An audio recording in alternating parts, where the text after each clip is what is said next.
Hello everyone. मेरा नाम रुद्रांश है और आज हम देखने वाले हैं first law, heat and work and energy. ये हमारा सेकंड पार्ट रहेगा इस चैप्टर का। हम थर्मोडायनेमिक्स का सेकंड चैप्टर कर रहे थे। हमने फर्स्ट चैप्टर अब तक कंप्लीट कर लिया है।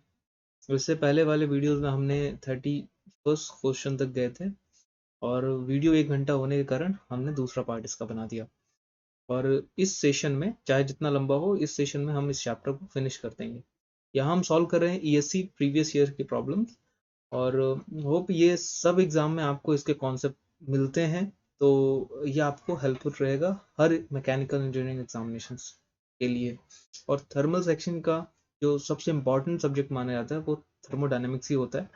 थर्मोडायनेमिक्स हो गया, हीट ट्रांसफर हो गया। हीट ट्रांसफर की वैल्यूएशन थोड़ी सी कम हो जाती है आजकल, और पावर प्लांट मेन हो गया, और आरएसी।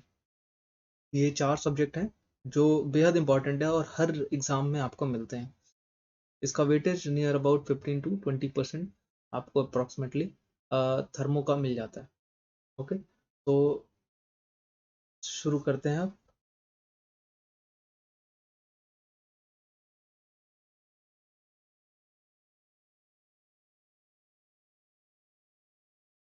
अभी आवाज़ सही आ रही होगी, बीच में हो सकता है खराब आ रही है।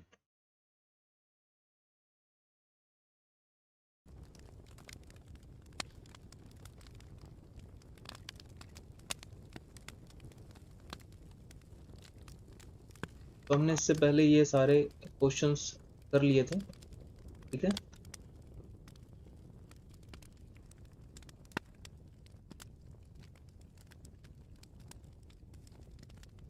हमें ये करना था।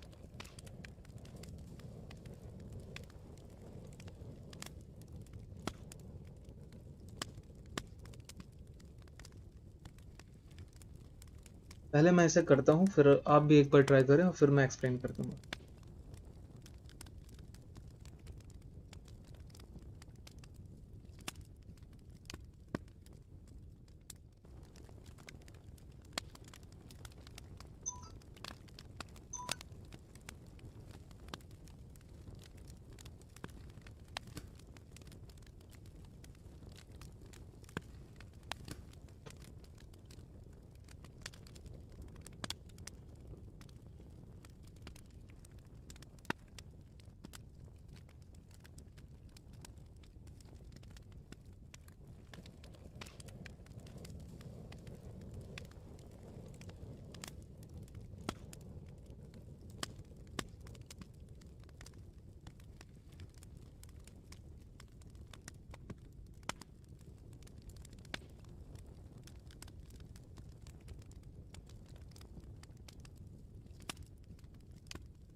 जैसे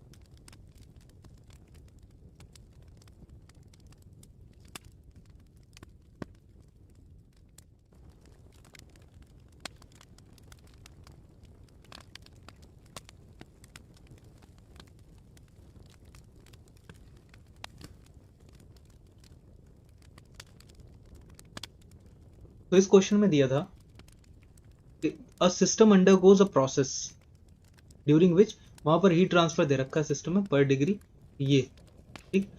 और the work done by the system पर डिग्री इंक्रीज इन टेम्परेचर जब हो रहा है तो ये तुम्हारा W D W by D T is equal to, हमें ये दे रखा है 2 माइनस 0.1 टी, ठीक। Temperature is in degree Celsius. If during the process the temperature जो वेरी कर रहा है वो 100 से 150 तक जा रहा है, हमें चेंज इन इंटरनल एनर्जी निकालनी है। पहले हमने डेल क्यू निकाल लिया, ठीक है ना, क्यू निकाल लिया पूरा कि टोटल क्यू हीट ट्रांसफर कितना होगा। इसी तरह सिंपल इंटीग्रेशन हमने किया, डब्ल्यू निकाल लिया, इतना आया, और फिर हमने फर्स्ट लॉ लगा दिया, delta U is equal to Q minus W is equal to 625 आ गया, ठीक है। तो right answer will be option number C, ठीक है। अभी देखते हैं 33 क्वेश्चन नंबर, इसे मैं इरेज कर देता हूं।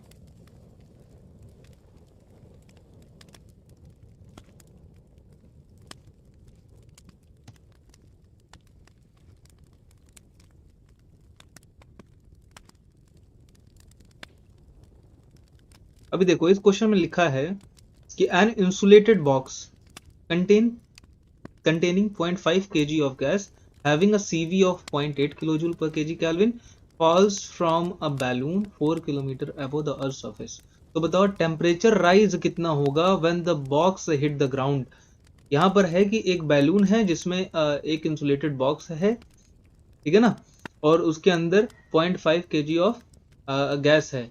उस डब्बे को जब हम बैलून से गिरता है, जो बैलून से 4 किलोमीटर ऊपर है, उस जब वहां से गिरता है तो टेम्परेचर राइज कितना होता है। एक्चुअली अगर इसे देखना है तो यहाँ पर बैलून है, ठीक है, और यहाँ से वो गिर रहा है, ठीक है ना, ये है ग्राउंड सरफेस, ये ग्राउंड सरफेस है, ये 4 किलोमीटर, मैं एक्सप्लेन थोड़ा सा कर रहा हूँ कि 4 किलोमीटर की आपको या 4000 मीटर की हाइट आपको मिल गई, ठीक है। और मास जो है बॉक्स का, जो मास है वो तुम्हें सीवी दे रखा है 0.98 और 0.5, ठीक, का मास कितना केजी, 0.5 केजी का मास, ठीक है। तो यहाँ पर होगा क्या, जो पोटेंशियल एनर्जी चेंज हो रही है, चेंज इन पोटेंशियल एनर्जी जो होगी वही तो तुम्हारा टेम्परेचर राइज कर रहा होगा, उसकी इंटरनल एनर्जी बढ़ा रहा होगा, तो M C V delta T हो रहा होगा, ठीक है। एम से एम कैंसल आउट हो गया, जी हमने मान लिया 10 into height 4000 metre is equal to C V 0.98 है, हमने इसे अप्रॉक्स कर लिया 1, ठीक, इंटू डेल्टा टी, ठीक। लेकिन ये क्या था, केजी में था, तो इंटू 10⁻³ हमने कर दिया। ये केजी था, 10⁻³ कर दिया, मतलब जूल में कर दिया, तो 1000 से 1000 चला गया, तो डेल्टा टी कितना आ गया, डेल्टा टी आ गया हमारा 40 डिग्री सेल्सियस, 40 डिग्री सेल्सियस आ गया हमारा आंसर ना। सेल्सियस बोलो या केल्विन बोलो, जो टेम्परेचर ना ये तुम्हारा डेल्टा टी है वो सेम ही रहेगा, तो 40 K is the right answer, okay. अभी देखते हैं 34th में क्या बोल रहा है, विच one of the following is the steady flow energy equation for boiler. Boiler काम क्या करता है, बॉयलर यहाँ पर रहता है, वो एक फ्लूइड की या फिर एनर्जी या इंथैल्पी इंक्रीज करता है ना। क्या करता है बॉयलर, यहाँ पर हम कुछ हीट दे देते हैं, यहाँ हीट इंटरेक्शन होता है, यहाँ पर H1 को H2 में कन्वर्ट कर देते हैं, तो Q इज इक्वल टू कितना हो गया, H2 minus H1 kilo joule per KG. यही हमारा स्टेडी फ्लो इक्वेशन आ गया, तो right answer will be option number B. यहाँ कोई वेलोसिटी का इंटरेक्शन नहीं होगा तो ये गलत हो गया, यहाँ पर वेलोसिटी का इंटरेक्शन नहीं होगा, ये गलत हो गया, या देखो यहाँ कोई W नहीं होगा इसलिए ये भी गलत हो गया, ठीक है ना। यहाँ पर कोई W नहीं होता है, वर्क डन नहीं होता, वर्क डन 0 होता है। इस तरह आप ऑप्शंस को एलिमिनेट भी कर सकते हो, ओके। नेक्स्ट इज, अब देख लो इसे,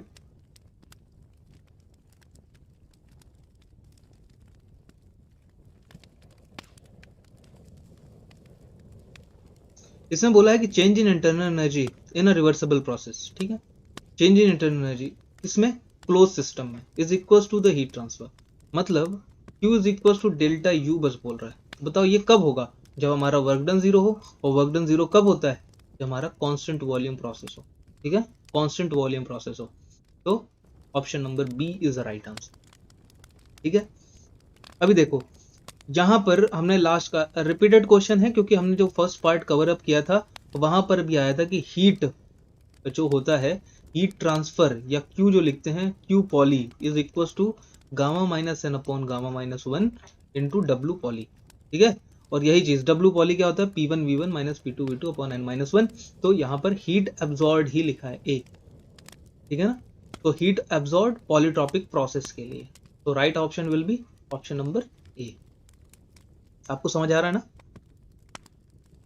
okay, let's see the next question. यहां पर दे रखा है close system undergoes a process 1 to 2 from which the values of Q12 and W122 are 20 kilo joule and 50 kilo joule, ठीक है। हमें दे रखा है 1 से 2 जो प्रोसेस जा रहा है वो ऐसा हो रहा है कि उसमें हीट एंड वर्क हमें दोनों मिल रहा है। If the system is returned to state 1 and heat transfer दे रखा है जब 2 to 1 जा रहा है उस minus 10 kilo joule, what is the value of the W1। तो देखो कभी भी हमारा प्रोसेस पहले गया 1 से 2, ठीक, 1 से 2 गया, ओके। यहाँ पर हीट हुआ और वर्क मिला जो कि हमें पता है अलोंग विद साइन, ठीक। तो हम फर्स्ट लॉ लगाएंगे, फर्स्ट लॉ जैसे लगाएंगे, फर्स्ट लॉ लगाएंगे तो हमें Q पता है is equal to delta U plus W हमने करा, ओके। यहाँ पर हमें पता है 20 इसकी वैल्यू है और डेल्टा U और प्लस 50, और जब ये ट्रांसफर हो जाएगा तो delta U is equal to minus 30 इतना आ जाएगा किलो जूल। मतलब जब ये कुछ ऐसा प्रोसेस था 1 to 2 जहां पर हमारी इंटरनल एनर्जी का ड्रॉप हो रहा था, ठीक है, ड्रॉप हो रहा है, यानी अगर मैं बात करूं तो ये कहीं ना कहीं एक्सपेंशन ही हो रहा है, तभी हमारा इंटरनल एनर्जी क्या कर रहा है, ड्रॉप कर रहा है, ओके। अब जब हमें रिटर्न जाना होगा 2 to 1 तो हमें इतनी ही एनर्जी उसे वापस देनी होगी, तभी तो वो वापस जाएगा। अगर हमें इतनी एनर्जी वापस देनी है और पूछा हमसे W है तो Q इज इक्वल टू, अभी हम जा रहे हैं 2 to 1 वापस के लिए, डेल्टा U और प्लस W रिवर्स के लिए ना। तो हमें Q पता है माइनस 10 किलो जूल और U हमें माइनस 30 हम पहले लूज हो रहा था, अब हमें इतना देना पड़ेगा एनर्जी ना, तो हमें पॉजिटिव का 30 देना पड़ेगा और प्लस W, तो W is equal to minus 40। तो how much work we need to done to reverse that process is 40 kilo joule या फिर माइनस का 40, क्योंकि यहाँ पर बोला वर्क बताओ 1 to 2 तो हमें अलोंग विद साइन लेना पड़ेगा, ठीक है। अगर ये बोलता हाउ मच न compressible work should be done तो हम 40 लिख देते, यहाँ ऐसा बोल देता है। यहाँ पर कंप्रेसिंग नहीं बोला है तो हम इससे माइनस साइन क्या शो कर रहा है कि ये कंप्रेशन कर रहा है, करेगा जब रिटर्न जाएगा, इसलिए माइनस साइन के साथ आ रहा है, ओके। अब यहाँ पर आ गया है नेक्स्ट क्वेश्चन है, change in enthalpy in a close system is equals to the heat transfer, ठीक। क्या बोल रहा है, Q is equals to delta H। ऐसा कब आएगा, ऐसा कब आता है एक्चुअली, देखो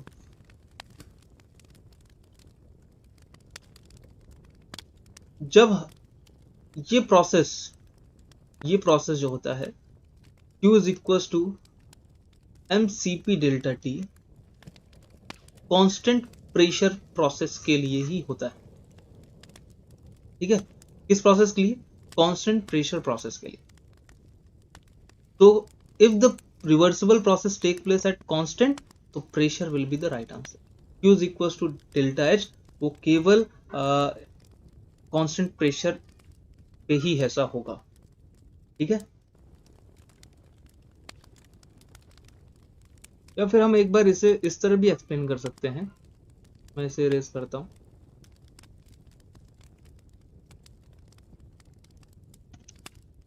अगर ये चीज दी थी हमें पता है कि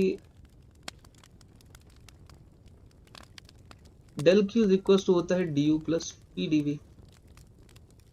अभी पी डीवी को, ठीक है,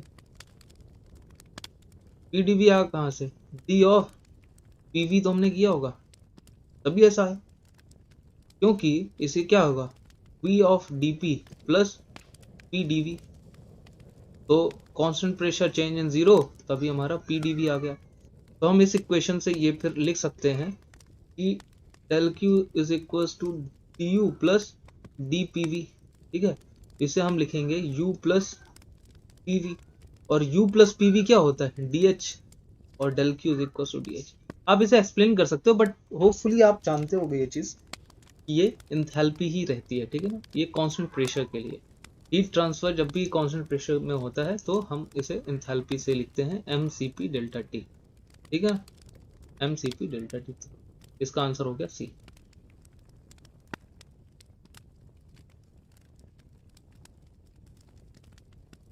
नाउ नेक्स्ट क्वेश्चन इज, या gas is compressed in a cylinder by a movable piston to a volume 1.5 of its original volume. उसे कंप्रेस कर दिया गया। During the process 300 kilo joule heat left the gas, बाहर निकल गई। जब compression हुआ हीट क्या होगी, बाहर निकल गई। And the internal energy remained same. देखो हीट बाहर निकल रही है, कंप्रेशन प्रोसेस हो रहा है, हीट बाहर निकल रही है, लेकिन इंटरनल एनर्जी क्या है, सेम है। इस बात को समझ रहा हो। इंटरेस्टिंग क्वेश्चन है थोड़ा।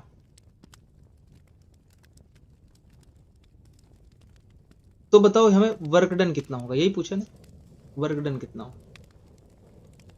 इस बात को समझिए आप पहले कि इंटरनल एनर्जी अगर सेम बोल दिया गया, क्या बोला, इंटरनल एनर्जी से मतलब U1 is equal to U2, this implies delta U is equal to 0।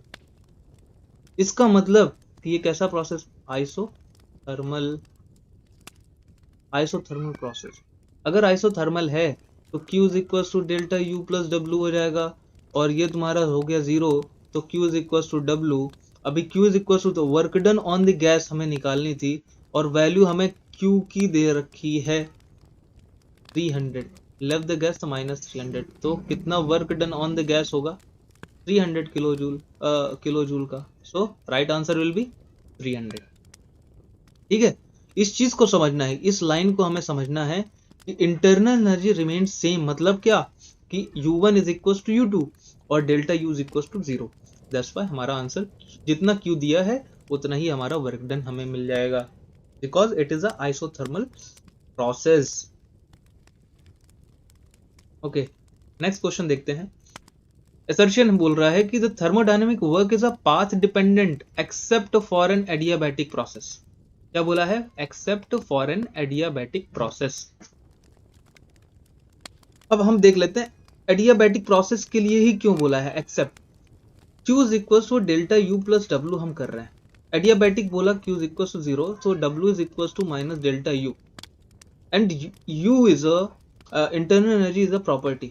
Okay, ये प्रॉपर्टी है, तो इसे बोल रहा है कि एक्सेप्ट, बाकी के टाइम पे ये पाथ डिपेंडेंट होगा, लेकिन एडियाबैटिक प्रोसेस में ये प्रॉपर्टी की तरह एक्ट करेगा, तो एंड पॉइंट से हम इसे निकाल सकते हैं। So it is true. Somehow it is true. Okay. Reason is it is always possible to take a system from a given, no, क्योंकि it is always possible to take a system from a given initial state to any final state by performing adiabatic work only. Adiabatic work कर रहे हैं, इसलिए हम इस पर लिख सकते हैं U1 minus U2 is equal to W adiabatic. So ये हम कर सकते हैं initial to final, no, to final state, initial to final state by performing adiabatic work only. Only इसी में ही कर सकते हैं, बाकी जगह पे क्या होगा, वो पार्ट डिपेंडेंट हो जाएगा। ओके, तो वो एग्जैक्ट डिफरेंशियल नहीं रहेगा। तो इसका आंसर क्या हो गया, क्योंकि ये करेक्ट एक्सप्लेनेशन निकला। ठीक है, समझ आ गया कि एडियाबैटिक वर्क में ही सिर्फ ये प्रॉपर्टी की तरह एक्ट करेगा, एंड एग्जैक्ट डिफरेंशियल इसका मिलेगा, तो हम इसे पॉइंट के डिफरेंस पे बना सकते हैं, इंटरनल एनर्जी का डिफरेंस से हम इसका वर्क निकाल सकते हैं, only in case of adiabatic process. Okay, next question is which one of the following is correct sequence of the three processes A B C in the increasing order of the amount of work done by a gas following ideal gas expansion by these processes। हमें बताना क्या है, increasing order of amount of work done. Increasing order ये क्या है, P V diagram है, P and V diagram. Okay, हमें A का निकालना, A का कितना आ गया, A का आ गया 4, 4 इंटू 1, इसका कितना आया, बेस कितना आया, बेस 3, ठीक, ये कितना है 3, 3 into 3 9 by 2 4.5, and this one is 13 minus 10. 13 minus 10 means 3 into 1, तो यह हो गया 3। तो इतना ही आ गया। अब हमें बताना था इंक्रीजिंग ऑर्डर, तो पहले ये आ गया, पहले सी आया, फिर क्या आया, ए आया, फिर बी आया, सी ए बी। तो right answer will be option number D. Next question is a thermoelectric engine which consists of two dissimilar electric conductors। दो dissimilar electric conductors हैं, जब connected at two junction maintained at different temperatures, no maintained at different temperature, तो क्या करेगा, ये तो मैंने भी रटा है, इसे रट लो आप, ठीक है ना। ये समझ में नहीं आता मुझे कि इलेक्ट्रिक जो heat energy into electric energy चली आएगी, ठीक है ना, हीट टू इलेक्ट्रिक। क्योंकि देखो थर्मो इलेक्ट्रिक है, तो थर्मल से heat energy into electrical energy हो जाएगा, मेंटेन एट डिफरेंट में। कन्वर्ट्स क्या करेगा, थर्मो इलेक्ट्रिक इंजन है तो वो हीट एनर्जी को इलेक्ट्रिक एनर्जी से चेंज करेगा। सो ऑप्शन नंबर बी, ठीक है। थर्मो इलेक्ट्रिक है, थर्मल से इलेक्ट्रिकल एनर्जी में कन्वर्ट कर, ओके। इलेक्ट्रिकल से हीट में नहीं होगा, मैकेनिकल से इलेक्ट्रिसिटी नहीं होगा, इलेक्ट्रिक टू मैकेनिकल नहीं होगा, ठीक। अभी नेक्स्ट क्वेश्चन देखते हैं। The internal energy depends on the internal state of a body as determined by its temperature, pressure and composition, ठीक है। तो ये सही है, इंटरनल एनर्जी तुम्हारा इससे डिफाइन होता है, ओके। इंटरनल क्योंकि internal energy of the system does not include any energy that it may possess as a result of its macroscopic position or movement। तो एक मिनट इसका,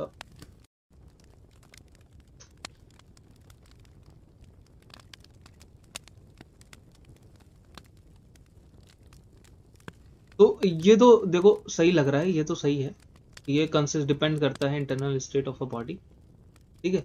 और internal energy of a system does not include any energy, ठीक है, that it may possess as a result of its microscopic position और moment.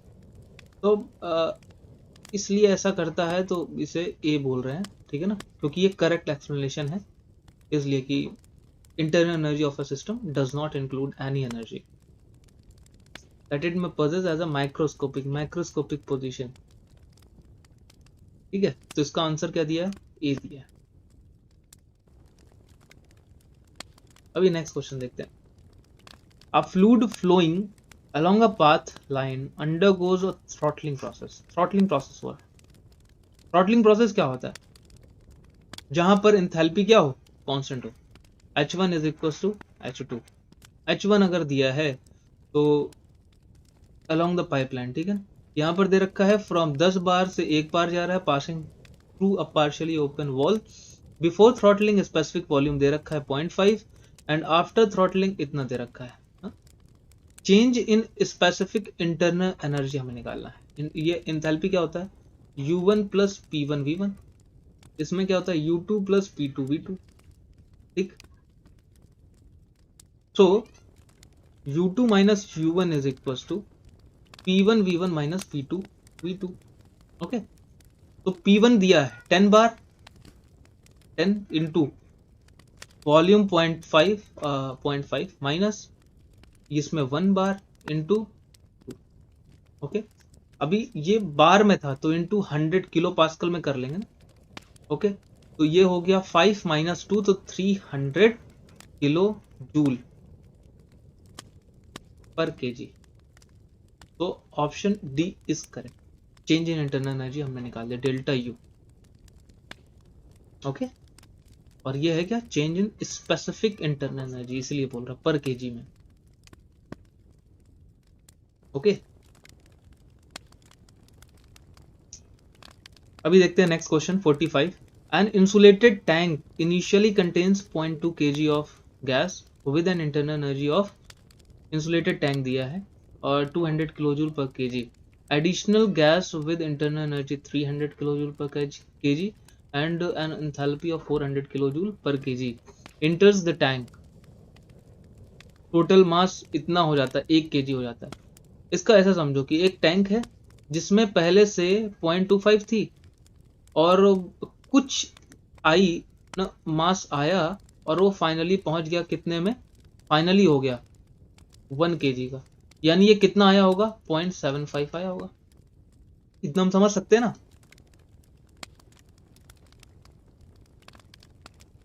इतना हम समझ सकते हैं ना।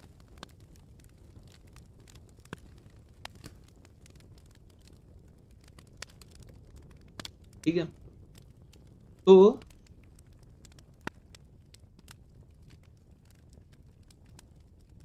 इंसुलेटेड टैंक है, पहली बात तो इंसुलेटेड है। तो हमें बताना final internal energy of a tank क्या होगी। यानी देखो M2 minus M1 is equal to Mi minus Me। कितना एंट्री लिया, कितना एग्जिट किया, एग्जिट किया कुछ किया क्या, नहीं किया, जीरो हो गया। इनिशियली कितना था, 0.25 था।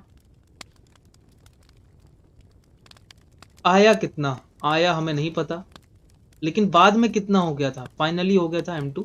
इस तरह करके हमने 0.75 kg हमने निकाल दिया। यही जो मैंने डायरेक्ट बताया था, ये 1 kg फाइनली हो गया, M फाइनल या M2 जो हो गया, M2 इसे बोल रहे हैं M2। ये तुम्हारा इस तरह करके हमने कितना इनलेट किया, 0.75। अब इसका देखते हैं जो मास कंजर्वेशन, अभी एनर्जी कंजर्वेशन हम लगाते हैं। क्या करते हैं, M2U2 minus M1U1 is equal to MiHi। ठीक, और कुछ है क्या, Q तो इंसुलेटेड है, प्लस Q हम करते और माइनस W होता, लेकिन W तो होगा नहीं, और इंसुलेटेड है तो Q भी जीरो हो गया, तो हमारा इतने में रुक गया। अभी M2 बोल रहा है, M2 इज 1, ठीक है, तो इसका U2 बचा, minus M1 is M1 0.25 into internal energy. तो इनिशियली इंटरनल एनर्जी कितनी थी, 200, okay, is equal to Mi 0.75 को 3/4 हम कर देते हैं, इंटू इनिशियली इंथैल्पी कितनी थी, addition with an enthalpy of इतना एंड इंथैल्पी इतना इंटर्स 400 की, 400 की इंथैल्पी जो थी वो इंटर की है, तो M एंट्री जो लिखी है इतने की है, तो ये माइनस के तो 100 आ गया। ठीक, तो U2 is equal to 300 plus 50 is equal to 350 kilo joule per KG आ गया। ठीक है, किलो जूल पर केजी आ, समझ गए ना। ये इसमें तुम्हारा H इंथैल्पी 400 दिया है, ये दिया है पहले वाले की इंथैल्पी, इनिशियली इंथैल्पी कितनी थी। नो, एडिशनल गैस जो आई है वो इंटरनल एनर्जी दे रखा है, ये इंटरनल एनर्जी पहले की दे रखा, कितनी अंदर आई वो 300, और फिर with an enthalpy of 400 enters the tank. तो ये इसके लिए एडिशनल गैस के लिए दे रखा है दोनों चीज, तो हमें इंटरनल एनर्जी का कुछ काम नहीं है। ठीक है, हमें तो फाइनली निकालना था, फाइनली कितनी हो गई U2 350, so 350 is the right answer. अच्छा खासा टाइम दे दिया इसमें। अभी दिया cyclic integral, no, del Q minus del W अगर हम करते हैं तो is equal to cyclic integral बोला है इसमें।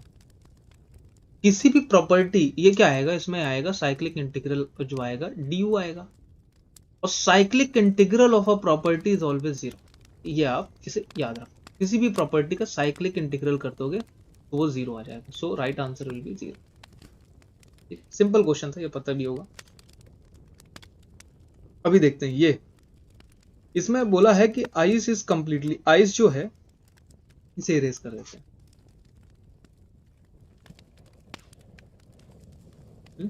अभी देखते हैं क्वेश्चन नंबर 47। इसमें बोला है कि 1 kg of ice eight 0 degree Celsius is completely melted into water. Ice जो था वो वाटर में चला गया, ठीक है, ये भी 0 डिग्री में और ये भी 0 डिग्री में। ठीक, latent heat of fusion of water is 333 kilo joule per KG.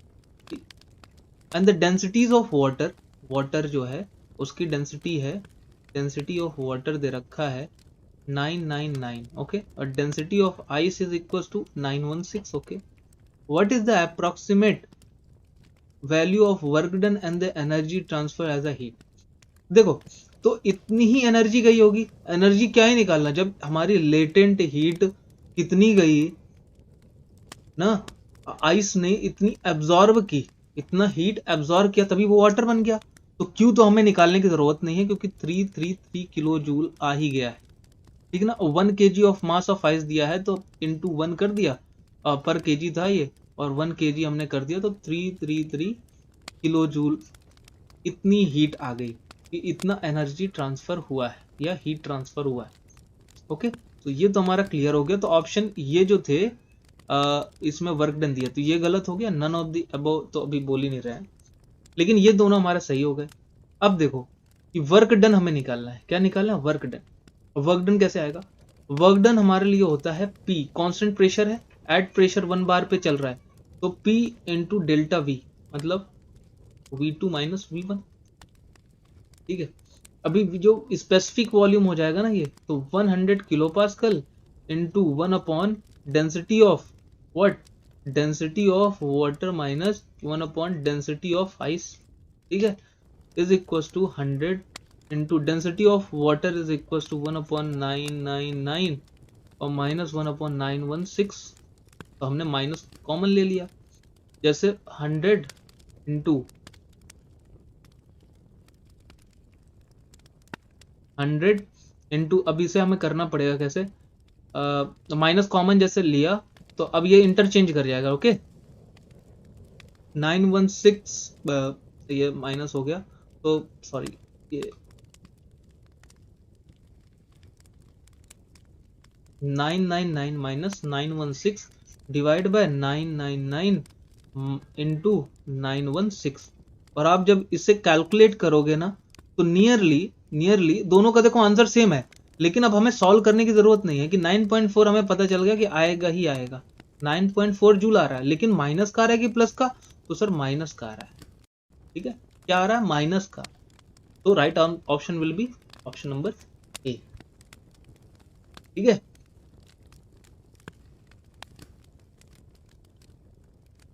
देखिए ये क्वेश्चन हम देखिए, इसमें बोला है कि दो heat is added during the polytropic expansion process for which gamma is greater than n is greater than 1, the temperature of the gas decreases during the process। ऐसा क्यों होता है, और ये सही बात है कि ये temperature of the gas decrease करती है ड्यूरिंग द प्रोसेस, क्योंकि जो भी वर्क डन होता है वो एक्सीड कर जाता है जो heat added to the system. ठीक है ना, जितना हम हीट दे रहे हैं ना, work done by the system, जो वर्क डन होता है, जो सिस्टम है, ये सिस्टम अगर है और ये पॉलीट्रॉपिक एक्सपेंशन कर रहा है तो वर्क डन क्या होगा, बढ़ जाएगा हीट जितना आ रहा होगा, तो मतलब वर्क डन बढ़ गया, मतलब वर्क आउटपुट ज्यादा हो गया और क्यू कम ही जा पा रहा है एज कंपेयर टू दिस, तो क्यू ही रिलेट करता है टेम्परेचर डिक्रीज के लिए, that's why temperature of the gas decreases during the process. तो ये असर्शन, ये क्या बोला है कि reason is correct explanation for A, so option number A is correct. Okay, अभी देखते हैं 49th क्वेश्चन। A balloon which is initially collapsed and the flat is slowly filled with a gas at 100 kilopascal, ठीक है ना, so as to form it into a sphere of radius 1 meter radius। okay, the work done by the gas in the balloon during the filling process is ना, कितना work done होगा, तो P constant pressure अब जाएगा, ठीक है ना, P और इंटू dV, तो चेंज इन वॉल्यूम कितना हो जाएगा, इतना वॉल्यूम चेंज आ गया है, तो P हमें 100 kilo pascal into 4/3 pi R cube मतलब 1 का क्यूब हो गया, क्योंकि स्फीयर बना ले रहा है। इसे हम देख रहे हैं तो 400/3 इंटू पाई 3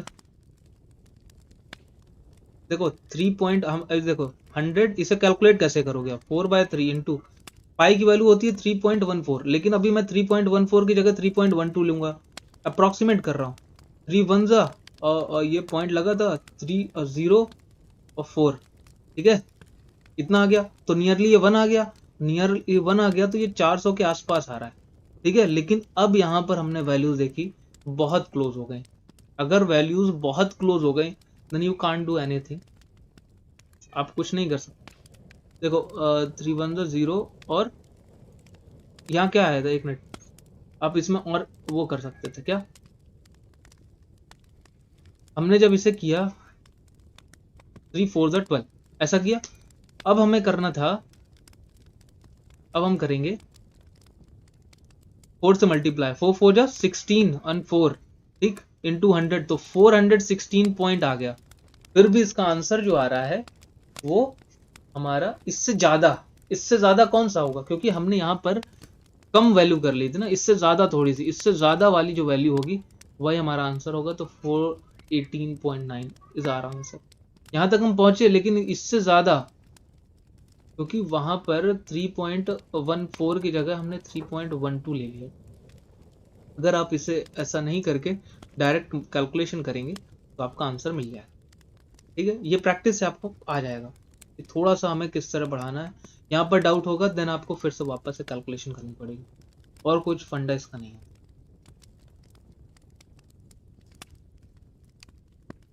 ओके, तो अभी हम नेक्स्ट क्वेश्चन देखते हैं, जो कि है ये वाला 50th क्वेश्चन।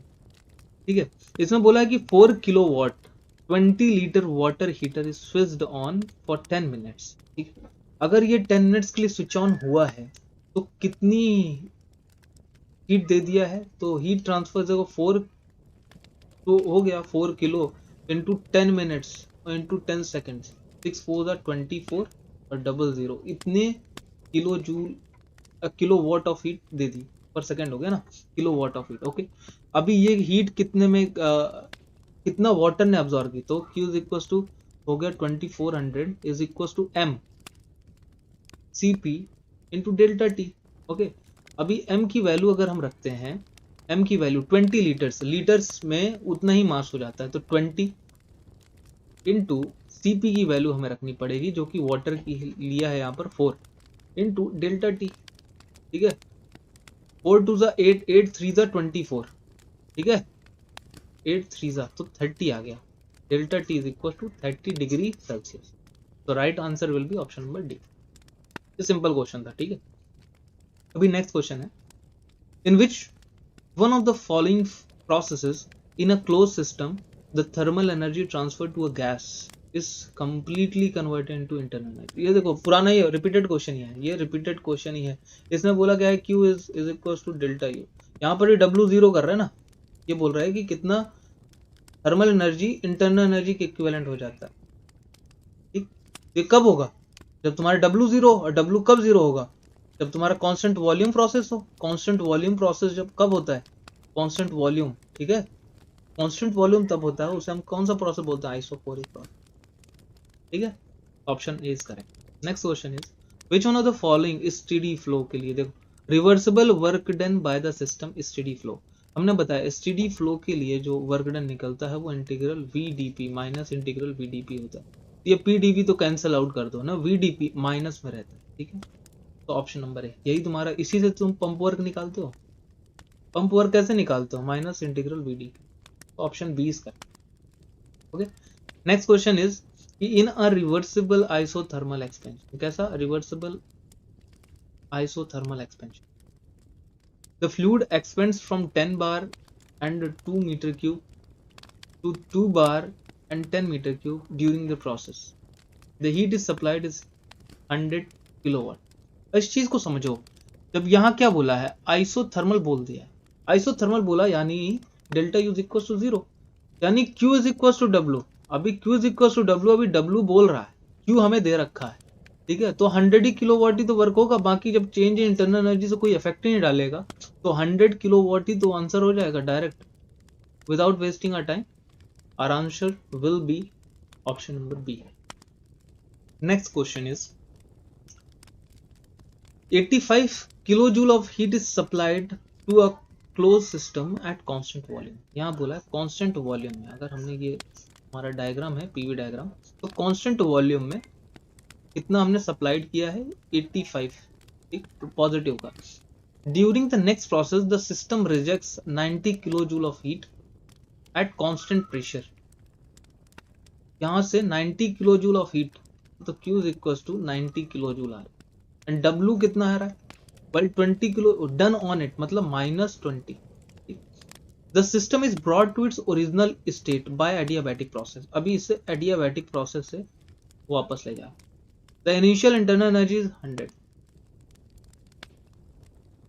1 2 and 3.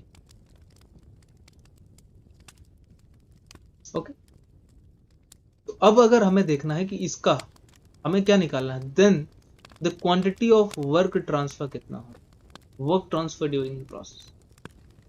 तो देखो इस प्रोसेस को आपको यहाँ तो एक हमने इस तरह पुराना देखा था जहां पर हमें इंटरनल कैलकुलेट करना।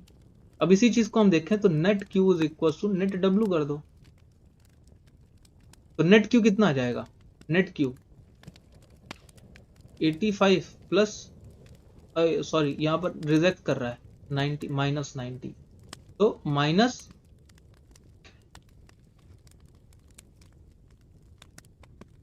माइनस 90, क्या लिखा नहीं है कि rejects 90 kilo joule is equal to W कितना होगा, यहाँ डब्ल्यू होगा नहीं, यहाँ डब्ल्यू हमें दे रखा है -20 और प्लस डब्ल्यू हम कर देंगे। ठीक है, तो यहाँ कितना आया -5, -5 इधर गया तो कितना 15 ऑफ वर्क आ जाएगा ड्यूरिंग द प्रोसेस। कितना हमें वर्क ट्रांसफर करना पड़ेगा 15 किलो जूल। तो option number D is correct. ठीक है, ऑल राइट, अभी नेक्स्ट क्वेश्चन देखते हैं। इसमें बोला है कि a thermal electric power plant produces 1000 megawatt of power if the coal releases 900 into 10 to the power 7 kilojoule per hour of energy। तो बताओ rate at which the heat is rejected. ठीक है, ये तो सिंपल क्वेश्चन हो गया, simple है, unit conversion पे बस ध्यान दीजिए, अदरवाइज ये क्वेश्चन हमारा सिंपल हो जाएगा। कैसे, पहले हम कितना प्रोड्यूस कर रहा है, ये सिंपल बोला है कि एक पावर प्लांट है वो प्रोड्यूस कर रहा है 1000 मेगावाट। ओके, लेकिन कोल जो रिलीज कर रहा है, कोल जो रिलीज कर रहा है वो 900 into 10 power 7 upon 60 minute into 60 second. ठीक, देखो ये गया 6 6 36, 9 4 36, तो 4 आ गया। अब इससे हमने क्या निकाल लिया, 9 4 यहाँ 4 बचा है ना, अभी हमने 100 निकाल लिया इंटू 10 पावर 5 अपॉन 4, ये कितना बचा 25। ये किलो जूल वैसे ही था, अभी किलो जूल पर सेकंड, तो किलोवाट अभी है, किलोवाट है, तो 25, यानी इसी को हम लिख सकते हैं 250 मेगावाट, यानी नहीं 250 नहीं 2500 मेगावाट। ठीक है, 2 जीरो आएंगे ना तभी तो 1000 यहाँ पर बनेगा। 2500 मेगावाट, 1000 निकल गया तो यहाँ पर कितना रिलीज किया 1500 मेगावाट। ठीक है, तो आंसर कितना आ गया 1500 मेगावाट। सिंपल यूनिट कन्वर्जन है इसका आंसर है।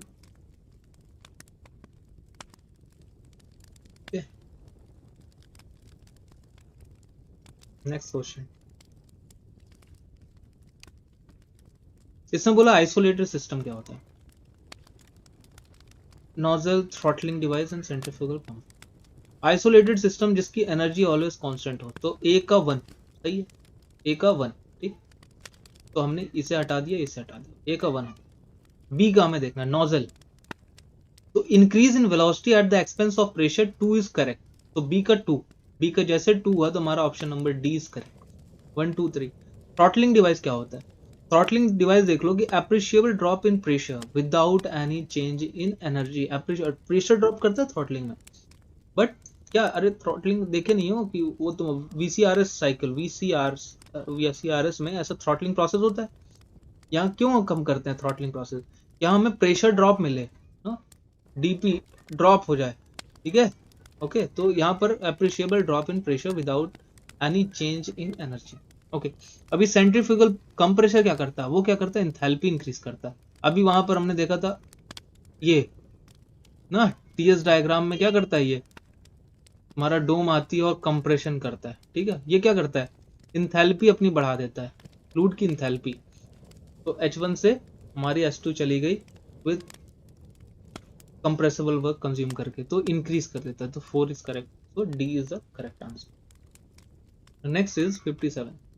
0.70 kg per second of air entered with a specific enthalpy of 290 kilojoule, specific enthalpy है, and leaves it with 45 kilojoule of specific enthalpy.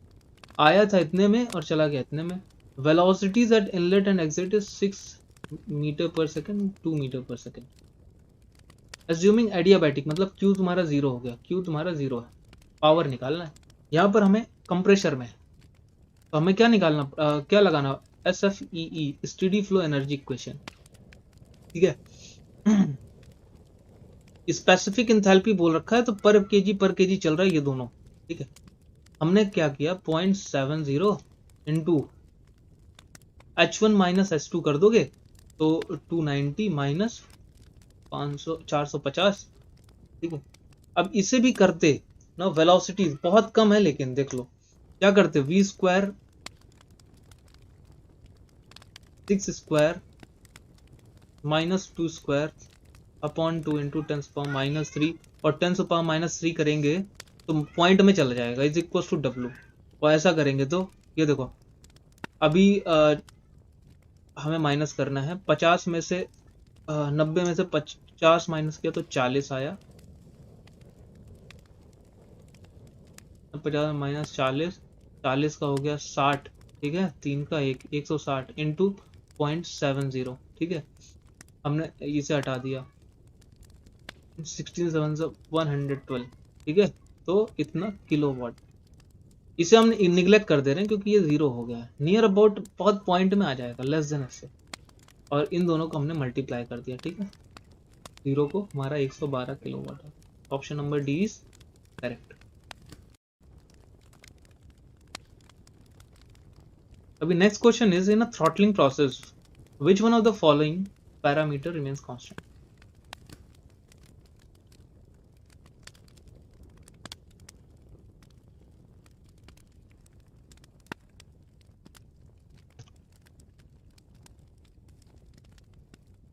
Throttling process में क्या कांस्टेंट रहता है, हमने बताया enthalpy H1 is equal to H2 होता है. तो टेम्परेचर नहीं, प्रेशर नहीं, एंट्रोपी नहीं, एंथैल्पी करेक्ट. ठीक है. तो ये हमारा राइट आंसर. अभी 59, a close system receives 60 kilo joule of heat, मतलब पॉजिटिव का 60 हो गया, but it's internal energy decreases by 30, तो -30 हो गया. तो 60 इज इक्वल टू -30 प्लस W हमें करना है. सिंपल कैलकुलेशन, ओरली 90 हमारा आंसर आ जाएगा. ये ठीक है यार, सिंपल है बहुत ज्यादा. Next is, the air is being forced by the bicycle pump into the tyre against a pressure of 4.5 बार. कुछ अंदर प्रेशर है, हम पंप से उसे क्या कर रहे हैं और अंदर डालने की कोशिश कर रहे हैं. Okay.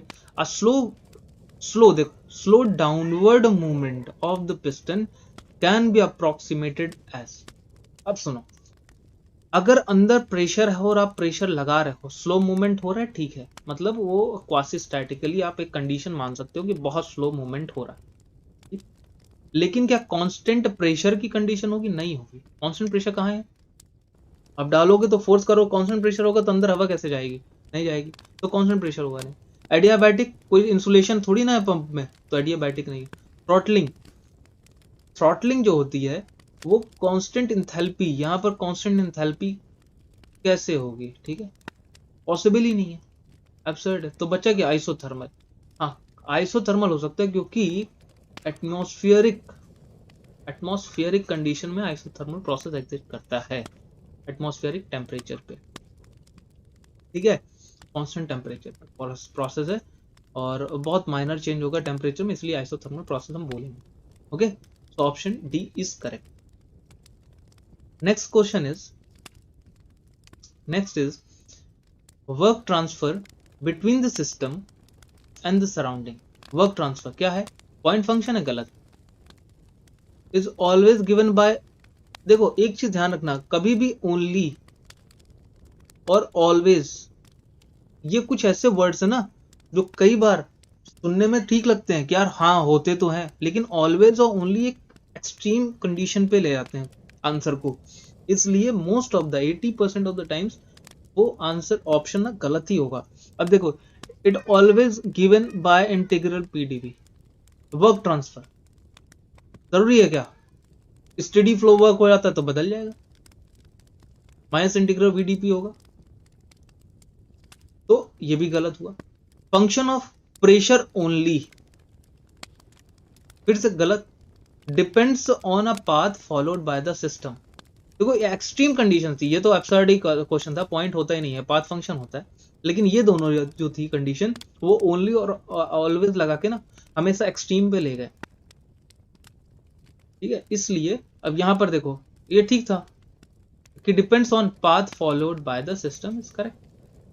Work transfer is a path dependent function, तो इसलिए if there is no work transfer involve in the process, कोई वर्क ट्रांसफर नहीं है। अब ऑप्शन के अकॉर्डिंग देखो, बाकी दिमाग मत लगाओ।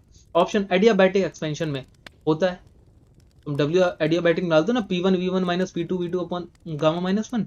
Isothermal C ln P2 P1 by P2 is equal to C ln V2 by V1, ये भी आप निकाल दो। पॉलीट्रॉपिक के लिए P1 V1 minus P2 V2 upon n minus 1 करते हो। इन तीनों को जब आप जानते थे तो फ्री एक्सपेंशन में दिमाग क्यों लगाना? और फ्री एक्सपेंशन में जीरो वर्क ही होता है, ये भी आपको पता ही। वर्क डन जीरो होता है तभी तो एंथैल्पी तुम्हारी कांस्टेंट है, उसमें तुम्हारा क्यू भी जीरो होता है फ्री एक्सपेंशन में, ठीक है।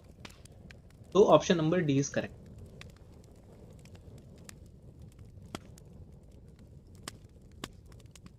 लेकिन इसे गलत मत समझने लगा कि मतलब मैंने इसे कट किया है, ये आंसर अपना D. Next is this process is one in which there is only work interaction, work interaction between the system and the surrounding. अब देखो, या ओनली वर्क इंटरेक्शन बोल रहा है, यानी Q is equal to W plus delta U होता है। Only work interaction बोल रहा है तो मतलब हीट एंड वर्क का इंटरेक्शन होता है, लेकिन जिसका नहीं होता, सॉरी, ओनली वर्क इंटरेक्शन बोल रहा है, ओनली वर्क इंटरेक्शन, ठीक है। एनर्जी कितने तरह से होती है, एक होती है हीट एंड वर्क, ठीक। अभी बोल रहे हैं कि केवल वर्क हो रहा है, तो Q is equal to delta U plus W, ये जीरो हुआ, ठीक है। तो delta U is equal to W minus W something ऐसा। तो ये प्रोसेस कब बनेगा? ये जब एडियाबैटिक प्रोसेस, तभी तो बनेगा। क्यों कब जीरो होगा? जब adiabatic process only work interaction हो रहा है, ओनली वर्क इंटरेक्शन। तो इज नॉट कि टेम्परेचर तुम्हारा कौन सा, ओनली वर्क इंटरेक्शन हो रहा है, मतलब हीट का इंटरेक्शन नहीं हो रहा है। एनर्जी जो है हीट एंड वर्क दोनों के फॉर्म में रहती है, ओनली वर्क का इंटरेक्शन हो रहा है उस सिस्टम और सराउंडिंग में। हीट का इंटरेक्शन सिस्टम और सराउंडिंग के बीच में नहीं हो रहा है, यानी वो क्यू जीरो है या इंसुलेटेड सिस्टम। तो इट विल बी तुम्हारा ये ऑप्शन नंबर 20 करेक्ट, तुम्हारा एडियाबैटिक प्रोसेस होगा। Okay, 64th, in which of the following processes heat is fully converted into work? देखो ये आ गया, इसी से रिलेटेड आ गया। Q is equal to delta U plus W, आप जानते हो। कब ये heat is equal to work हो जाएगा कंप्लीटली? जब ये तुम्हारा जीरो हो जाए। और ये कब जीरो होगा? जब आइसोथर्मल हो, आइसोथर्मल हो। और आइसोथर्मल इसमें से कौन सा है? एडियाबैटिक नहीं, isobaric, isometric. Option D is correct, reversible isothermal process. क्या होगा? Reversible isothermal process. Okay, option D is correct. Next question is consider the following statement for throttling process. ये एक एडियाबैटिक प्रोसेस है, करेक्ट है। इसमें मैंने बताया था पहले भी, इसमें तुम्हारा Q जीरो होता है, ये ऐसा लिखा था ना यहाँ पर, तो Q जीरो होता है, ये सही है। नो वर्क ट्रांसफर, ये भी सही है। एंट्रोपी इंक्रीजेस इन थ्रॉटलिंग प्रोसेस, सही है। अगर इस चीज पे आपको डाउट आ रहा है, क्योंकि ये तो कई बार पढ़े होगे लेकिन ये थोड़ा सा नया, तो आप VCRS साइकिल को याद रखो। VCRS साइकिल में कैसे हम बनाते थे? ऐसा डोम रहता था, यहाँ कंप्रेशन हो रहा है, यहाँ पर कंडेंसर है, और फिर यहाँ पर थ्रॉटलिंग, और यहाँ पर रेफ्रिजरेशन इफेक्ट। तो थ्रॉटलिंग में क्या होता था? TS डायग्राम में यहाँ पर क्या होता था? एंट्रोपी इंक्रीज कर रही होती, तो entropy increases in throttling process, ठीक है ना। Entropy increases in throttling process, all right. तो option A is correct. Next is, if the work done on a closed system is 200 kilo joule per KG, work done हो रहा है, तो work is equal to -20 हो गया, and 40 kilojoule per KG heat is rejected from the system, Q is equal to -40 हो गया। तो हमें डेल्टा यू निकालना है, डेल्टा यू तो क्या हो जाएगा Q माइनस डब्ल्यू, Q तुम्हारा -40 और minus minus plus 20 is equal to -20। यहाँ पर बोला है कि if internal energy decreases by, it's internal energy decreases by कितना, ये इंटरनल एनर्जी का चेंज हो रहा है, ऐसा बोला है कि चेंज हो रहा है माइनस, मतलब इंटरनल एनर्जी डिक्रीज हो रही है, डिक्रीजेस बाय 20। कितने से डिक्रीज करिए, 20 किलो जूल पर केजी। इसे ध्यान रखना, माइनस यहाँ देखो दोनों चीजें दिया है तो आप माइनस वाला मत लगा देना। अगर यहाँ पर बोलता है चेंज इन इंटरनल एनर्जी तो हम -20 लिखते, यहाँ पर इंटरनल एनर्जी डिक्रीजेस बाय तो पॉजिटिव का लिखोगे, ये ध्यान रखो। ये है माइनर मिस्टेक जो यूजुअली लोगों से होती है, ठीक है। ओके, नाउ 67 यहाँ पर बोला है कि the enthalpy drop for flow through a convergent horizontal nozzle is 100 kilojoule per KG. यहाँ एंथैल्पी चेंज एंथैल्पी दिया, if the velocities of approach eight inlet is negligible, ठीक। तो एग्जिट वेलोसिटी, इसका सिंपल डायरेक्ट फॉर्मूला आप याद रखो, 44.72 of delta H. Delta H को आप किस में रखोगे, किलो जूल पर केजी में रखो, ठीक। तो 44.72 इंटू ये root of 100 is equal to 44.7.2 meter per second में आपकी वैल्यू आ गई। Option C is correct. Alright, इसका आंसर हो गया ऑप्शन नंबर सी। ये डायरेक्ट फॉर्मूला है, इसे आप देख लो और इसे नोट डाउन कर लो, 44.72 root of delta H. Alright, अभी देखते हैं नेक्स्ट क्वेश्चन। इसे पढ़ लो, इसे क्या है कि आयलर इक्वेशन को जब आप इंटीग्रेट करते हो तब आपको क्या मिलता है, बर्नौली इक्वेशन। आयलर इक्वेशन को जब आप इंटीग्रेट कर दोगे तो बनता क्या है, बर्नौली इक्वेशन। वो कैसे होता है, dp by rho plus D V dv upon 2 plus G D dz, ऐसा रहता ना। एक बार चेक कर लेता हूँ, ये लिखते हैं ना, अच्छा ये मैंने सही लिखा, ये बस इसे बोलते हैं हम आयलर इक्वेशन, और जब इसे हमने इंटीग्रेट किया तो हमें बर्नौली इक्वेशन मिल जाता है, p upon rho G plus V square upon 2g plus z is equal to constant. तो ये मिल जाता है हमें बर्नौली इक्वेशन। तो आयलर इक्वेशन के बाद हमें मिलता है क्या, Bernoulli equation. Alright, option number B is correct. Next question is thermodynamic work is given by the product of intensive thermodynamic property and the differential of the extensive property। W होता है PdV, ठीक। Pressure is a intensive and volume is a extensive. अभी यहाँ पर यही चीज ही बोला है कि product of intensive and differential of extensive, तो it is correct. Okay, work is not a thermodynamic property, ये प्रॉपर्टी नहीं है तो ये भी सही है। तो बोथ आर करेक्ट लेकिन not a correct explanation of each other, ठीक है। तो B is correct option. For steady flow through an insulated horizontal constant diameter pipe, अगर है कांस्टेंट डायमीटर पाइप आ गए हैं, ठीक। तो बताओ कौन सी प्रॉपर्टी तुम्हारी कांस्टेंट हो जाएगी, अगर दो सेक्शन हमने ले लिया 1 और 2। सिंपल सी बात है, एंट्रोपी वॉल्यूम और इंटरनल एनर्जी की बात ही नहीं होगी जब स्टेडी फ्लो चल रहा है। और यहां पर बनेगा क्या, H enthalpy H1 is equal to H2, ठीक है। तो इंथैल्पी यहां पर क्या हो जाएगी, कांस्टेंट हो जाएगी। अगर आप इसे इस तरह देखना चाहते हो तो आप इस तरह भी देख सकते हो। कैसे, भाई ओपन सिस्टम है, स्टेडी फ्लो प्रोसेस है, तो आप क्या लगाओगे? सिंपल सी चीज है, स्टेडी फ्लो एनर्जी इक्वेशन। और जैसे आप लगाओगे H1 plus V1 square upon 2 plus Q is equal to H2 plus V2 square upon plus 2000 नीचे कर दो W, ठीक। वेलोसिटी विल बी सेम क्योंकि एरिया सेम है, ये कैंसिल आउट हो जाएगा दोनों। और Q तुम्हारा अब क्या ही लिखना है कि तुम्हारा कौन सा कांस्टेंट, इंसुलेटेड बोला है तो Q तुम्हारा 0 और वर्क डन होगा नहीं। H1 इज इक्वल टू क्या हो जाएगा H2। तो ओपन सिस्टम में enthalpy will be our right answer.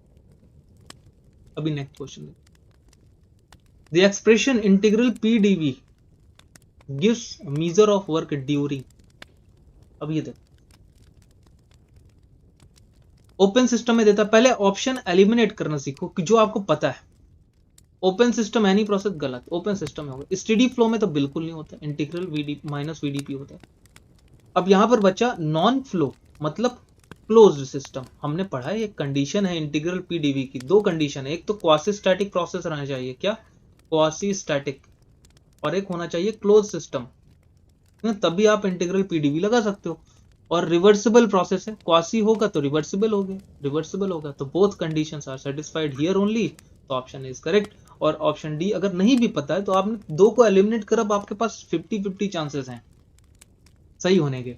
Any system any process, ये कोई बहुत एब्सर्ड चीज है कि एनी करके रैंडम सा बनाया गया है, जबरदस्ती का ये ऑप्शन बनाया गया है, इसका कोई मतलब नहीं था।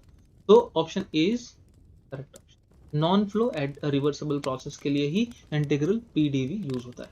अभी the displacement work done by a system is given by integral PdV, ठीक है। अभी is valid for any process, फिर से वही एनी प्रोसेस गलत। आइसेंट्रोपिक मतलब रिवर्सिबल एडियाबैटिक, रिवर्सिबल एडियाबैटिक क्या ये वैलिड कंडीशन थी क्या adiabatic? Non quasi static, non quasi static ये तो गलत हो गया, क्वासी स्टैटिक मैंने बात। आइसेंट्रोपिक मतलब देखो आइसेंट्रोपिक बोल रहा है, बट आइसेंट्रोपिक जरूरी नहीं कि रिवर्सिबल एडियाबैटिक हो, तो ये भी हमने हटा दिया। अब बचा क्या quasi static process, option 20 correct. इस तरह करके आप पढ़ो कि सारे ऑप्शन में एक बार आपका दिमाग जरूर जाए, ऑप्शन 20 राइट आंसर।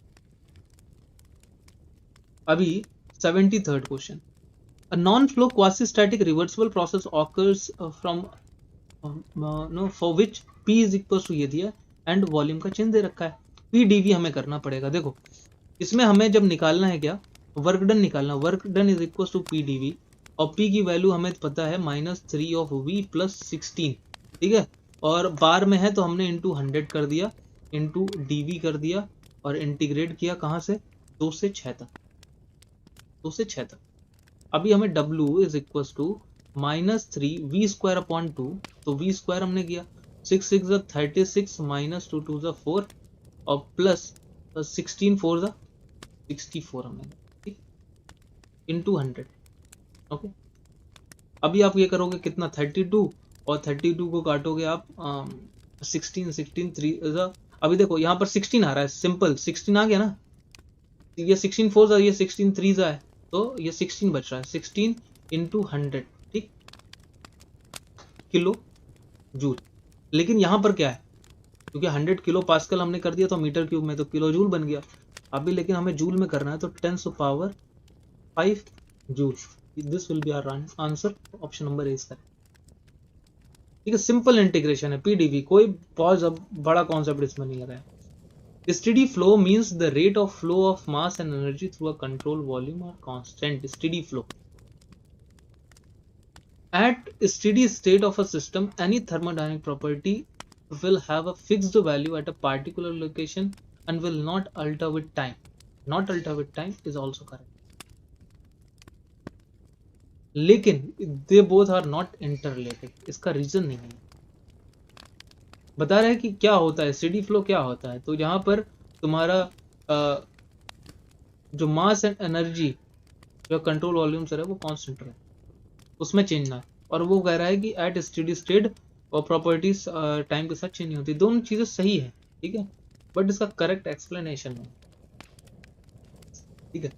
अभी 75 देखते हैं। In a cyclic process the heat transfer is इतना +30 -50 -10 +60, तो नेट वर्क कितना हो जाएगा, हम इससे क्या करेंगे, समेशन कर देंगे। समेशन करोगे 30, तो देखो यहाँ पर कितना हो गया, -50 और -10, तो कितना हो 60, 60 कैंसिल हो गया, ठीक है। तो बचा कितना, 30 बचा, और 30,000 आंसर। डायरेक्ट है, इसमें कुछ भी नहीं है। अभी देखो यहाँ पर क्या बोला है कि system execute a cyclic process during which 2 process हो रहे हैं, 1 से 2 और फिर 2 से 1, ठीक। अभी हमें निकालना है 1 से 2 एंड 2 से 1 निकालना, ठीक है। इस चीज को ध्यान दो। इस तरह के क्वेश्चन हम पहले भी कर चुके हैं, जब इसमें 2 प्रोसेस रहते थे, मतलब पहले 1 से 2 जा रहा है, फिर 2 से 1 जा रहा है। तो हम इसकी क्या निकालेंगे, 1 से 2 की हम इंटरनल एनर्जी निकाल लेते हैं। तो देखो 460 था, is equal to delta U, और प्लस डब्लू कितना है 210, हमने इसे माइनस कर दिया, तो कितना आ गया, यहाँ 50, 250 आ गया, is equal to delta U. यानी इतनी इंक्रीज हो रही है इंटरनल एनर्जी, यही बात हुई। अभी 2 से जब 1 की बात कर रहे हैं, 2 से 1 के लिए हमें वर्क निकालना है, तो इतनी एनर्जी जब डिक्रीज होगी, अब क्योंकि रिवर्स प्रोसेस चलेगा, तो क्यू हमें दिया है -100, और फिर -250, और प्लस डब्लू 221, ठीक है। अब ये जब -250 इधर जाएगा, तो प्लस 250 हो जाएगा, -100, तो मतलब प्लस का 150 इज इक्वल टू W221। तो इतना हमें वर्क प्रोड्यूस होगा, ठीक है। तो सीज करें, इस चीज को ध्यान रखो। Okay, which one of the next question is which of the following thermodynamic properties intensive, मतलब is not dependent on mass of the system. तो डेंसिटी नहीं डिपेंड करती, तो ये सही है। एंट्रोपी एनर्जी इंडिपेंडेंट, वो डिपेंड करती है, इसलिए 2 को हमने हटा दिया। तो 2 को हटाया तो ये ऑप्शन हट गया, 2 को हटाया ये ऑप्शन हट गया, 2 को हटाया ये ऑप्शन हट गया, डी इज करेक्ट। इस तरह करके ऑप्शन एलिमिनेट करो, ठीक है। Answer is option number D. अभी 78 is a body of mass 20 kg falls freely in vacuum. It has fallen through a vertical distance, ठीक है। The gravitational acceleration may be assumed as 10 meter per second square. What is the thermodynamic work done? देखो यही चीज है, इससे पहले एक question जो आया था, किस तरह क्वेश्चन रिपीट करता है, उससे पहले एक हमसे एक क्वेश्चन आया था लास्ट सेशन में हमने किया था, उसमें पूछा था एक्सटर्नल वर्क डन कितना हुआ। उसमें क्या किया था, एक बॉक्स था, उसमें पैडल व्हील लगा दिया था। अब कहा कि बताओ एक्सटर्नल वर्क डन क्या है, तो हमने कहा work done, external work done जो है वो 0 है। अब इसमें क्या कहा है, इसमें बोल रहा है कि एक बॉडी है जो कि वैक्यूम से हमने फ्रीली फॉल किया, ठीक है।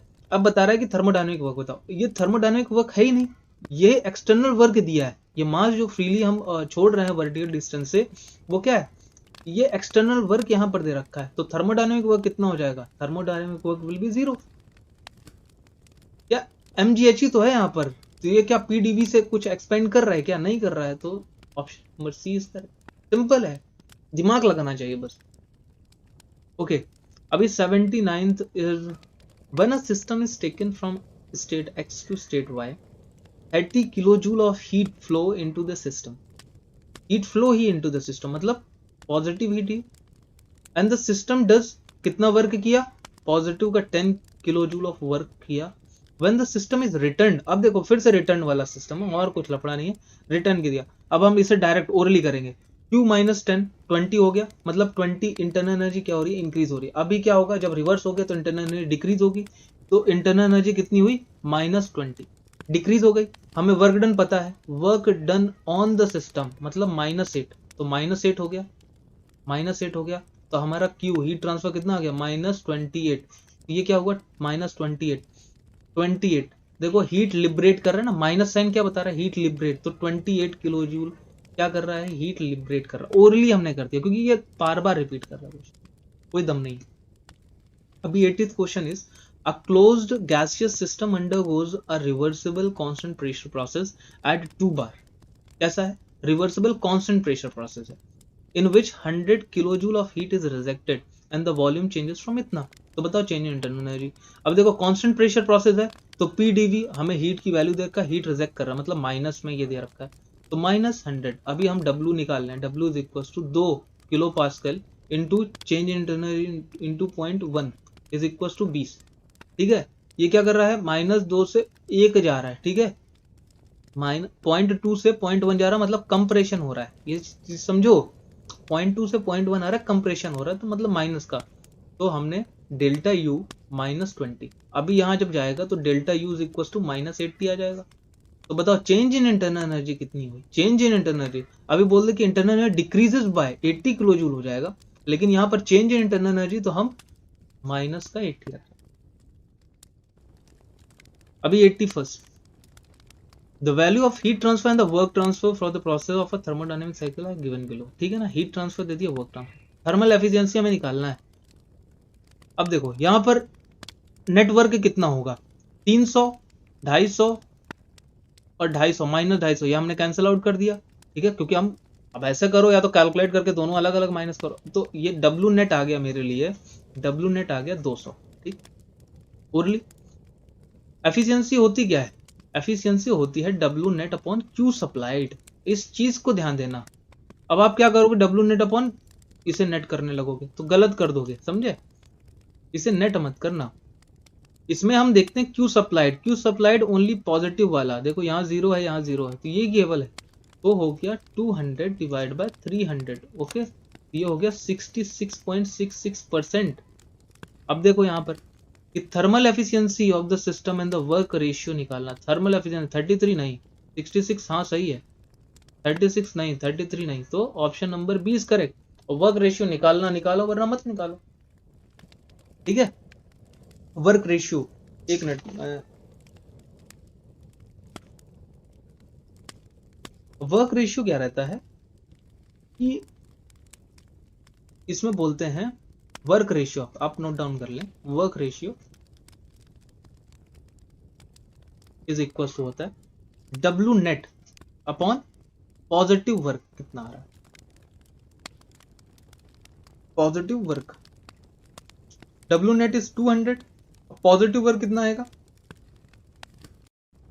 पॉजिटिव वर्क आएगा, देखो ये दोनों कितना आ जाएगा 550, और इससे आप डिवाइड करोगे तो 0.36 आ जाएगा।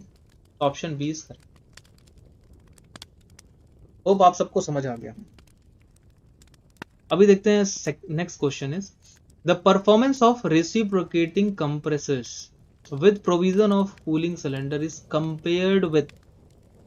इस चीज को ध्यान रखो, वहां पर आइसोथर्मल एफिशिएंसी होती है, इस चीज को पावर प्लांट में भी पढ़ोगे। ठीक, अब ऐसा क्यों, आइसोथर्मल एडियाबैटिक क्यों नहीं, मैकेनिकल एफिशिएंसी आइसेंट्रोपिक तो एब्सर्ड चीज है, उसका कोई बात भी नहीं हो रही। मेन है कि हम जो कंप्रेशन करते हैं तो कैसा कंप्रेशन जो करते हैं, तो एक तो ये करते हैं, एक हम ये करते हैं। अब इसमें से ये एडियाबैटिक हो गई, ये आइसोथर्मल हो गई। ठीक, अगर हमने एडियाबैटिक किया तो हमें मोर कंप्रेसिंग वर्क हमें देना पड़ेगा ना, अगर हमने आइसोथर्मल किया तो हमें लेस कंप्रेसर वर्क होगा। तो इसलिए हमारी जो एफिशिएंसी हम कैलकुलेट करते हैं, कंपेयर करते हैं आइसोथर्मल, ये आइसोथर्मल वो वर्क से, आइसोथर्मल वर्क से, इसलिए ऑप्शन नंबर 20 करेक्ट। ओके, तो परफॉर्मेंस जो हम चेक करते हैं वो आइसोथर्मल वर्क से करते हैं, क्योंकि यहाँ पर हमें लेस कंप्रेसर वर्क से कंप्रेशन। ओके, तो option 20 correct. Next is which of the following statement are correct for a throttling process. Adiabatic steady flow process है, ठीक है। Enthalpy before and after is same, ठीक है। In the process due to fall in pressure the fluid velocity at the outlet is always more than the inlet velocity due to drop in pressure. ये बोल, ठीक, ऐसा नहीं होता।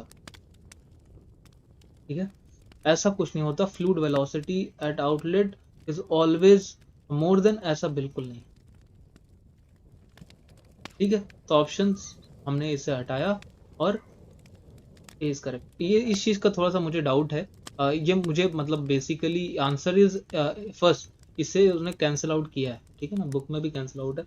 अभी इसका मुझे एग्जैक्ट रीजन नहीं पता कि ऐसा क्यों, बट हाँ ये एब्सर्ड लग भी रहा है, नहीं, क्योंकि ऐसा अब तक कहीं भी इससे रिलेटेड कोई भी क्वेश्चन बना नहीं है। जबरदस्ती के जब अगर कुछ कॉन्सेप्ट बनाते तो उसका रीजन फिर निकाल पाना काफी दिक्कत भरा हो जाता है ना।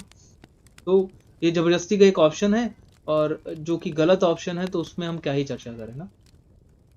जो हमें डिटेल पता है थ्रॉटलिंग प्रोसेस के बारे में, उसमें हमने दो को एक्सेप्ट कर लिया। ठीक, consider, next question is consider the following statement for isothermal process. Okay,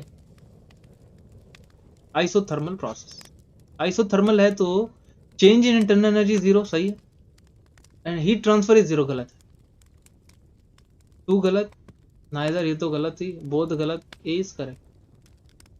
heat transfer तो होता है, हीट ट्रांसफर तो आइसोथर्मल प्रोसेस में होता है। तो ए को सही केवल कहेंगे क्योंकि internal energy delta U is equal to zero होता है। 85th is which one of the following is correct during adiabatic charging of ideal gas into an empty cylinder from a supply line। ये charging of tank आपने पढ़ा होगा। Charging of tank क्या होता था कि यहाँ से एक पाइपलाइन जा रही है और यहाँ पर एक टैंक है, ठीक? इसका अपना खुद का प्रेशर है, इंटरनल एनर्जी है, एंथैल्पी है। यहाँ पर अपने इनिशियली इवैक्यूएटेड है, ठीक है, क्या है initially evacuated, m1 is equal to zero, m exit is equal to zero है, ठीक। अब m एंट्री होती है, देखो तो क्या होगा, तो मास कंजर्वेशन आप लगाओगे तो m2 minus m1 is equal to mi minus me हो जाएगा। ये तुम्हारा जीरो हो गया, m1 तुम्हारा जीरो था, तो m2 इज इक्वल टू हो गया mi। ओके, अभी हमने एनर्जी कंजर्वेशन लगाया तो m2u2 माइनस m1u1, ठीक है, is equal to mi hi, ठीक। अभी m1 तुम्हारा जीरो था तो ये जीरो हो गया और ये दोनों तुम्हारे कैंसिल आउट हो जाएंगे क्योंकि इक्वल है। तो क्या बचा तुम्हारा u2 is equal to hi। अब देखो, specific enthalpy of gas in the supply line is equal to the specific enthalpy, नहीं इंटरनल एनर्जी एंथैल्पी के बराबर, तो ये तो गलत। यहाँ देखो नेक्स्ट वाला कि specific enthalpy of gas line, ये hi in the supply mean is equals to specific internal energy in the cylinder, yes it is true। तो ऑप्शन बी इज करेक्ट। बाकी भी गलत है, पढ़ लो कि यहाँ स्पेसिफिक इंटरनल एनर्जी और स्पेसिफिक एंथैल्पी की बात तो कर रहा है, लेकिन इंटरनल एनर्जी ऑफ गैस बोल रहा है, इंटरनल एनर्जी ऑफ गैस, जबकि gas in the supply line की बात कर रहा है। तो ये गलत हो गया ना, ये U2 कहाँ का है, ये टैंक का है, ठीक है, तो ये भी गलत हो गया। और फिर यहाँ स्पेसिफिक इंटरनल एनर्जी, इंटरनल, देखो फिर से ये सप्लाई लाइन की इंटरनल एनर्जी की बात कर रहा है, तो गलत है, इंटरनल एनर्जी यूआई थोड़ी ना है, तो ये भी गलत हो गया। तो option B is correct. Okay, consider the following electric heater, gas turbine and reciprocating compressor. Steady flow energy equation can be applied on, ये भी ओपन सिस्टम, ये भी तीनों पे लगेगी भाई साहब, इसमें क्या ही दिक्कत, ठीक है, तीनों ओपन सिस्टम है, तीनों पे लगेगी, कोई समस्या नहीं। Next question is assertion reason है कि thermometer using different thermometric properties substance may give different reading except at two fix point. सही बात है, सही है कि वो डिफरेंट थर्मोमेट्रिक प्रॉपर्टी, इसलिए वो डिफरेंट रीडिंग देंगे, लेकिन दो एंड पॉइंट में वो सेम रीडिंग देंगे। वो कौन से पॉइंट होंगे, एक आइस पॉइंट, एक फ्रीजिंग पॉइंट, एक आइस पॉइंट, एक स्टीम पॉइंट। आइस हो गया, एक स्टीम हो गया। The thermodynamic temperature scale is independent of any particular thermometric substance। thermodynamic temperature scale, temperature scale किसी पे डिपेंडेंट नहीं रहती है, ठीक है, लेकिन आप एक रो वाली स्केल कर दो, एक सेल्सियस वाली स्केल कर दो, दोनों की वैल्यू तो आएगी। टेम्परेचर स्केल पे वो वेरी नहीं करती है, बट हाँ उसकी जो थर्मोमेट्रिक प्रॉपर्टी है सब्सटेंस की, वो डिफरेंट रीडिंग देगी। तो दोनों तो सही है, इंडिपेंडेंट होता है। थर्मोडायनेमिक टेम्परेचर स्केल जो होती है वो इंडिपेंडेंट होती है किसी भी सब्सटेंस से। तो ये भी करेक्ट और ये भी correct, but is not a correct explanation, so that's why option B is right। Next is 88, the first law of thermodynamic analyzes the problem quantitatively। सही बात है, whereas the second law of thermodynamic analyzes the problem qualitatively। सही बात, ये दोनों सही है। हम यहाँ पर प्रॉब्लम क्वांटिटेटिव देखते हैं, हम क्वांटिटी निकालते हैं, कितना हीट, कितना इंटरनल एनर्जी, कितना वर्क, लेकिन वहां पर हम देखेंगे क्वालिटेटिव कि कितनी हमारी रिजेक्ट होनी है, नीड है। मतलब अगर हमारे किसी सिस्टम को ऑपरेट होना है तो हमें कुछ हीट को रिजेक्ट करना पड़ेगा, ठीक है ना। तो ये सही बात है, बिल्कुल सही है। अभी बोल रहा है थ्रॉटलिंग प्रोसेस रिवर्सिबल प्रोसेस है, ये सा गलत है, एकदम गलत बात है। ये इरिवर्सिबल प्रोसेस होता है, ठीक है, इरिवर्सिबल प्रोसेस होता है। Now next question is consider the following condition for reversibility of a cycle. The pressure and temperature of the working substance not differ appreciably, ठीक है ना, रिवर्सिबिलिटी के लिए, ठीक है, from those of the surrounding at any state in the process, ठीक है, differ नहीं करते। Okay, all the process taking place in the cycle must be extremely slow, ठीक है, and the working part of the engine friction free रहेगा, ठीक है। ये तीनों करेक्ट हो गए और option number A is right. Okay,